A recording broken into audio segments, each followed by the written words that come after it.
వందే మాత్రం అంటే తల్లి నీకు వందనం, నీ ముందు నేను తల వంచుతున్నాను అని అర్థం అన్నమాట. వందే మాత్రం సాంగ్ పబ్లిష్ అయ్యి నేటికి 150 ఏళ్లు పూర్తయ్యాయి.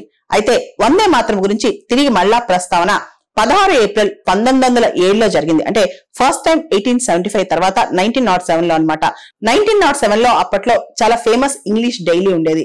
దాన్ని బిపిన్ చంద్రపాల్ స్టార్ట్ చేశారు. దాన్ని ఎడిటింగ్ చేసి దానిలో ఆర్టికల్స్ రాసేవాళ్ళు అరవిందో ఘోష్.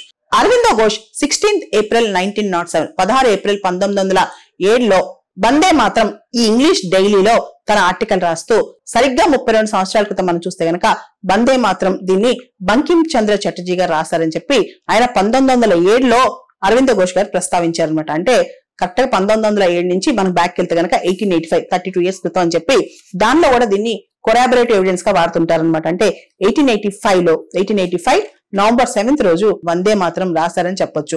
ఆ తర్వాత మనం చూస్తే స్వదేశీ మూవ్మెంట్, ముఖ్యంగా బెంగాల్ పార్టిషన్ ఉద్యమం అప్పుడు వందే మాత్రం అనేది ప్రతి ఇంటా పాడారు. వందే మాత్రం అనేది స్వదేశీ ఉద్యమానికి ఒక థీమ్ సాంగ్ అయిందనమాట.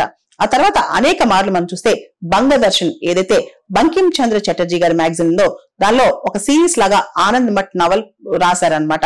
ఆ సిరీస్ లో భాగంగా వందే మాత్రం అనే పదం చాలా సార్లు రాశారు, ఆ పాటను కూడా రాశారనమాట.